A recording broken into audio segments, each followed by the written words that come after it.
Today's episode is sponsored by Real Estate for Life.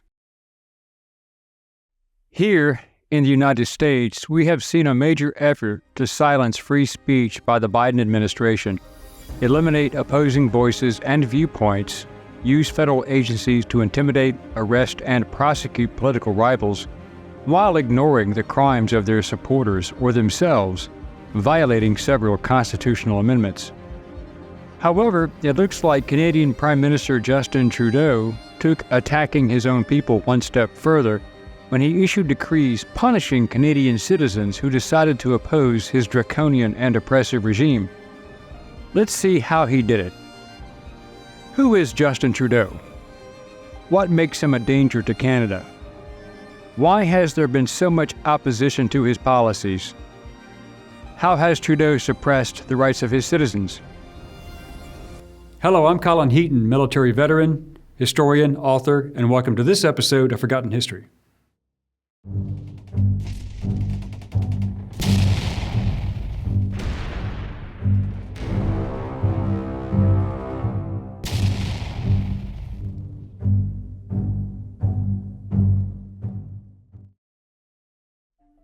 Justin Trudeau was born on December 25, 1971 in Ottawa, Ontario. His father was then Prime Minister Pierre Trudeau, and his mother was Margaret Trudeau. He was educated in Ottawa and attended Collège Jean de Brébeuf. He graduated from McGill University in 1994 with a Bachelor of Arts degree in Literature. Then, in 1998, acquired a Bachelor of Education degree from the University of British Columbia. In 2008, he was elected to the House of Commons, and in April 2013, Trudeau won the leadership of the Liberal Party and led his party to victory in the 2015 federal election, becoming Prime Minister. A true liberal Marxist, he signed the Paris Climate Accord, imposed a carbon tax, and was officially sanctioned by the Canadian Ethics Commissioner for violating conflict of interest rules regarding the Aga Khan affair, where Trudeau was found guilty of violating Sections 5, 11, 12, and 21, Paragraph 1 of the Federal Conflict of Interest Act by accepting bribes in the form of private island vacations, gifts, and flights on private luxury jets. Trudeau was in trouble yet again in 2017 due to the SNC-Lavalin affair, and to quote the report, the Parliament of Canada's Ethics Commissioner, Mario Dion, found that Trudeau improperly influenced then Minister of Justice and Attorney General Jody Wilson-Raybould to intervene in an ongoing criminal case against Quebec-based construction company SNC-Lavalin, subsequently rebranded Atkins Realis in 2023, by offering a deferred prosecution agreement. Trudeau had been benefiting financially from the company's criminal practices. Continuing the report, SNC-Lavalin International Incorporated and SNC-Lavalin Construction Incorporated, each firm was charged with one count of fraud under Section 380 of the Criminal Code and one count of corruption under Section 31B of the Corruption of Foreign Public Officials Act. The charges allege that between 2001 and 2011, SNC-Lavalin paid 48 million Canadian dollars in bribes to Libya officials in the government of Muammar Gaddafi. They also allege that, at the same time, the company defrauded Libyan organizations of $130 million. On the same day, SNC-Lavalin announced that they were contesting the charges and planned to enter a non-guilty plea. In fact, Trudeau was approached by the corporation to have the law changed so that they could not be criminally charged and prosecuted, which would mean they could not bid on government contracts for 10 years if found guilty. Trudeau intervened using his office when he had a bill introduced in an omnibus budget bill, which contained amendments to the criminal code. The changes introduced a type of sentencing agreement called a deferred prosecution agreement to help his friends. Trudeau later admitted that he breached ethics rules by trying to influence a corporate legal case and said he accepted the 63-page report outlining his corruption, but he did not apologize for his attempts at interfering with a legal process. If you are moving to a warmer state or just a family-friendly region, contact Real Estate for Life to work with one of their 1,400 conscientious experienced agents in the U.S. or Canada. Go to realestateforlife.org and don't forget to mention you heard it on Forgotten History. Also, from Real Estate for Life's one-stop shop, you'll find principled vendors for financial and real estate planning, new mortgages and refinancing, Christ-centered healthcare, and more. So visit realestateforlife.org today. Trudeau also jumped on the woke bandwagon and rode it into the sunset, claiming to embrace diversity, equity, and inclusion, a true Marxist position, and he denigrated any and all white racist groups. But Trudeau also opposed cultural appropriation, never acknowledged that in the 1980s and 90s that he had dressed in a black wig and blackface, a capital offense in Canada under his regime at least 3 times. He also used brownface in his portrayal of Aladdin, even adopting the clothing, but the hypocrisy gets worse. Trudeau was impressed by Fidel Castro, the communist revolutionary turned dictator, provocatively shouting, "Long live Prime Minister Fidel Castro," in his address to the Cuban people. Trudeau also stated that he admired China and President Xi Jinping and his method of rule. Where there is no public dissent, the population is obedient and live in fear of their government. The following information may explain Trudeau's true political leanings even more. Public servants were required to attest that they were fully vaccinated against COVID-19 by the end of October 2021. It also required that air and rail employees, as well as passengers, be fully vaccinated by the same time period. Trudeau issued his dictatorial orders requiring vaccines for everyone, especially truckers who crossed the Canadian-U.S. border. He had labeled those who disagreed with his mandates as far-right conspiracy theorists and threats to the safety of Canada. Never seeing an opportunity to not impose his will, he issued the Deputy Prime Minister and Minister of Finance mandate letter, Minister of Veterans Affairs, and Associate Minister of National Defense mandate letter on December 16, 2021. On February 14th, Trudeau enacted the Emergencies Act for the first time since its creation in 1988 to give law enforcement more power to fine and imprison protesters, basically detain them without warrants indefinitely. Trudeau called the occupation and anti-vaccine groups far-right and white supremacist groups, despite many of the protesters not being white at all. Then, as soon as he issued these orders regarding the vaccine and public health mandates, he went into hiding. In essence, Trudeau issued vaccine mandates as a baton to whack the Conservatives over the head in order to secure electoral victory. Trudeau was able to require employers in federally regulated workplaces, including the public service, banking, and transportation sectors, mandating vaccination policies for their employees. Following his orders, on the morning of February 18th, more than 1,000 police officers from across Canada hit the streets surrounding the Canadian Parliament in Ottawa. They arrested or detained hundreds of citizens who were peacefully protesting in support of the anti-vaccine Freedom Convoy, who had occupied Parliament Hill for 3 weeks in protest of Trudeau's insane pandemic measures. Meanwhile, Trudeau remained in hiding from the public. His only communication was a late-night tweet ensuring his government's commitment to do whatever is needed to restore public order and protect Canadians, holding no press conferences or even answering questions.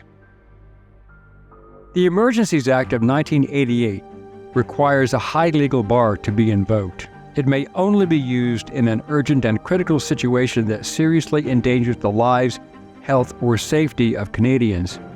Most judicial minds stated that lawful protests do not qualify.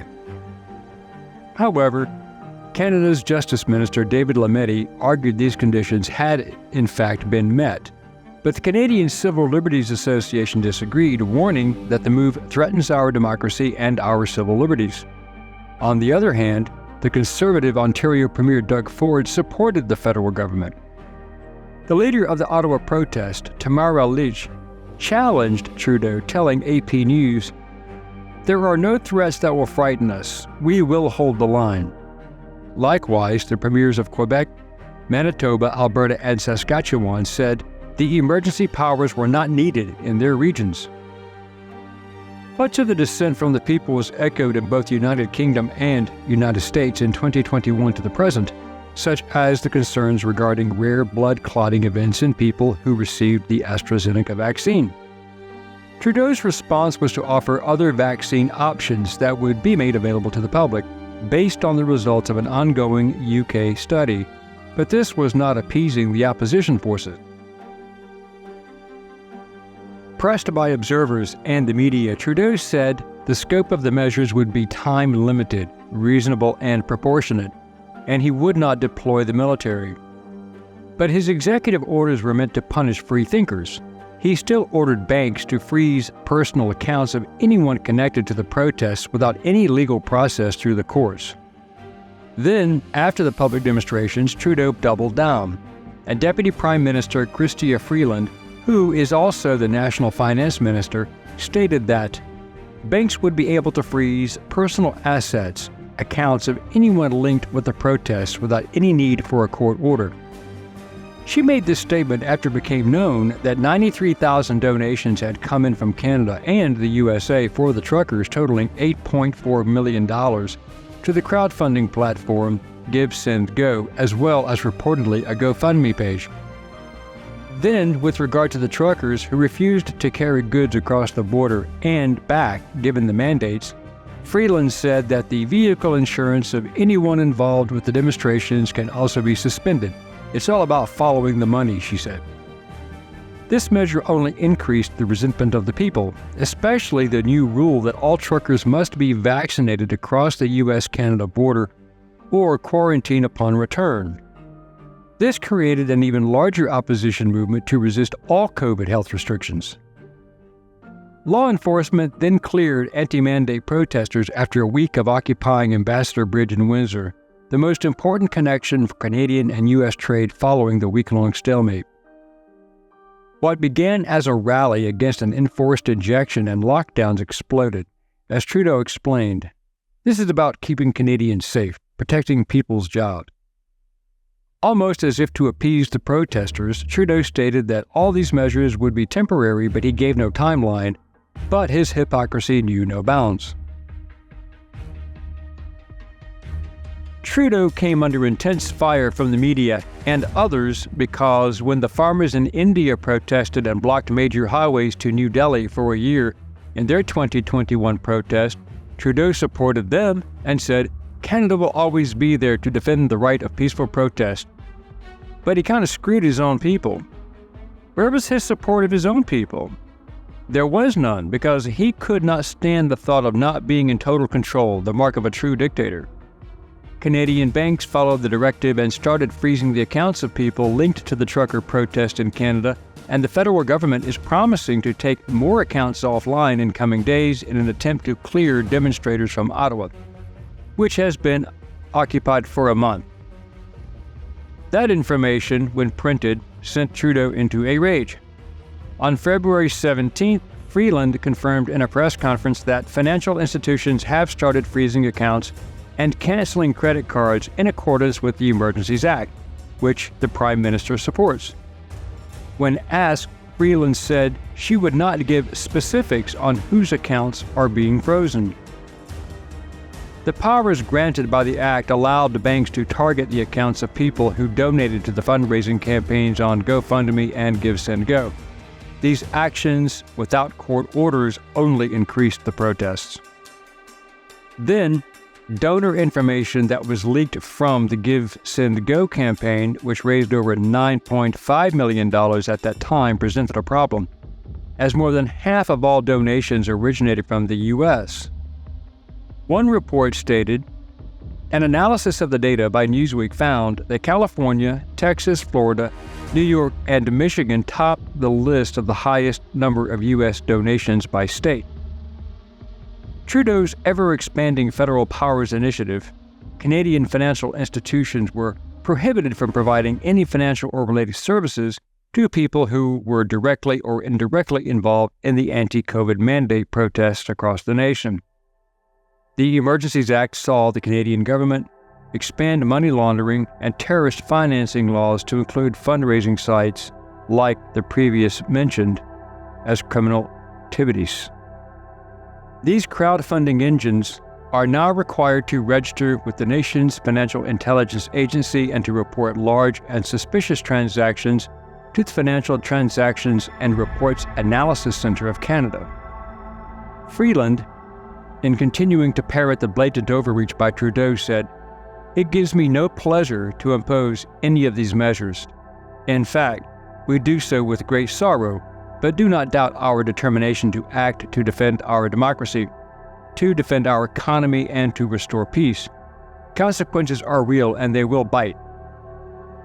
She also stated federal law enforcement agencies are collecting their own intelligence on the protesters and their supporters, which is being shared with banks to block access to cash or cryptocurrency, threatening to cancel insurance and suspend corporate accounts if protesters did not leave Ottawa's downtown. She told the press, "We now have the tools to follow the money. We can see what is happening and what is being planned in real time, and we are absolutely determined that this must end now and for good." Canadians are still dealing with these mandates to a large degree, depending upon the territory, but perhaps they will follow the American public, who finally had enough of the idiocy emanating from Dr. Anthony Fauci, the fraud, the Marxist media, the fake news liberals, and the Biden mandates that crippled our businesses and the military. Yes, some states were locked down by governors under Trump, but Trump never enforced the vaccine or those lockdowns. That was the governor's calls. And there was also no punishment clause. However, Biden did, like Trudeau, force healthcare workers, public servants, and many others to get the jab. And even after they learned of the failures in the efficacy of the vaccines and the adverse long-term and sometimes terminal health effects, they doubled down anyway. Oh, Canada.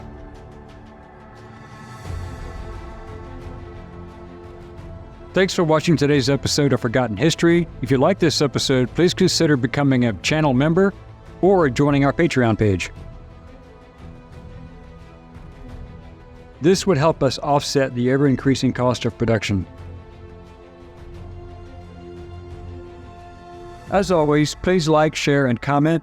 And if you have any show ideas, please contact us, and we'll get back to you as soon as possible. Until next time.